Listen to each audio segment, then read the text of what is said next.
Hi Terry, how are you doing? I'm doing fine. On a beautiful day, what a spot to be, eh? Oh, amazing. Yes, in the valleys? In the valleys. Where it's Everything is now coming green and pleasant.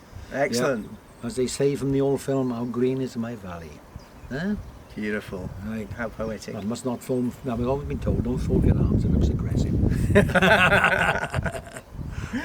So Right. how's the growing season going? It's started off rather wet. We were concerned we couldn't get it in.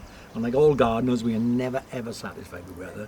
I started putting a lot of the early stuff in, like broad beans, peas, potatoes, onion sets, shallots. The garlic was already there.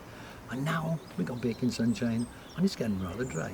But there we are. That's life. There's plenty of water in the bud, so we'll just keep going under pressure. Cool, excellent. Yeah.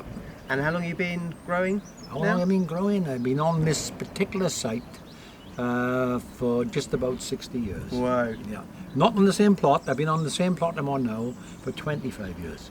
Because there's a structure, you see, where you used to move down the plots with dead man's shoes. Yes. And when you reached plot number 1, you reached utopia, but you didn't have long to live. I was going to say, what does dead man's shoes mean? But I Well, think I can understand what dead man's shoes And mean. I'm on plot number 2, and I'm quite contented to stay. Good man, good man. For another 20 or 30 years. at least. Whoa. And your family from all around here originally? Yeah, I lived in the houses just close by.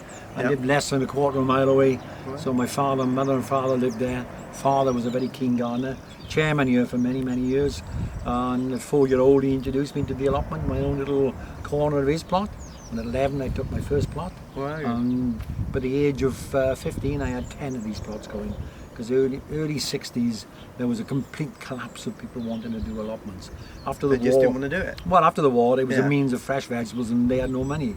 And then what happened in the early 60s? Along came vegetables, pristine, in plastic bags in supermarkets. So why people didn't want to do the effort of doing it, and therefore decline of allotments. But it's all changed. The pendulum always swings. Everybody's fighting to grow their own because they miss that unique flavour. Oh, There's nothing like flavour. growing your own. And the beauty is you're eating it very, very fresh. No air miles. It's beautiful, and it's got the fullest flavour you can ever wish for. And there's the enjoyment of actually making it as well, isn't it? Yes, Growing is, it. Yeah, you wouldn't. If you ever looked at the economics, you would never dream of gardening.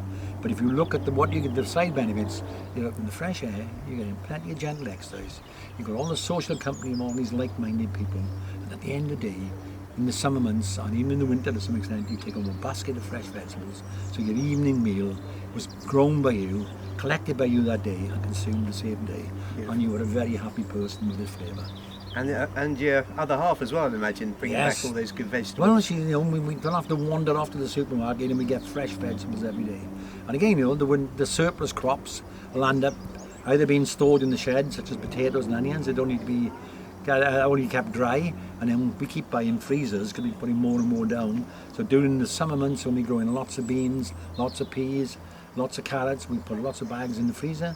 So if the winter turns harsh, and we can eat them, we can eat our own summer produce in the middle of winter. Nice. Yeah, so we Very don't good. need to use these big places to sell frozen food. Yep. Beautiful. Yep. And I'm guessing you've always used wheelbarrows for moving Always the use vegetables wheelbarrows. And funny enough, the wheelbarrow which collapsed on me about 4 years ago was the one my father gave me back in the late 1970s. Wow. And that's been used, and it eventually, it was like triggers brushing, only fools and horses. Every bit of it had been changed, but eventually eventually it collapsed. So it's pimped, really. Yeah, it was pimped, yeah. So, as we all know, those who follow the social media, my main Christmas present this year was a new wheelbarrow. And you've got to be a gardener to be delighted with a wheelbarrow under the Christmas tree.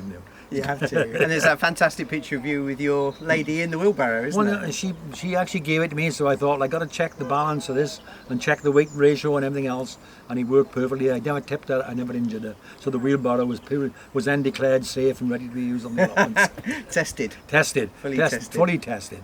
Yeah. So we've rocked up with some iTip handles which allow you to rotate the wheelbarrow. Yep. How are you finding those and how do they work? Fantastic. I mean, I just cannot believe the two simple plastic handles on the end of a wheelbarrow with the rotation and the maneuverability. It's a hell of a word. Maneuverability.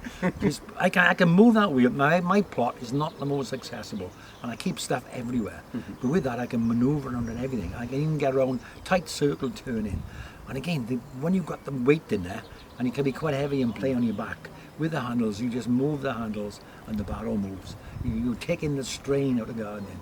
I mean, for guys of my age who've been gardening, whose knees are now shot, whose hips should belong on some geriatric, to get in that existence is absolutely fantastic. All those years playing rugby. All those years playing rugby damaged in everything. the valleys. And this, you know, I couldn't believe when you sort of brought them along. I thought, hey, what are these things? And what have we got here? This is technology.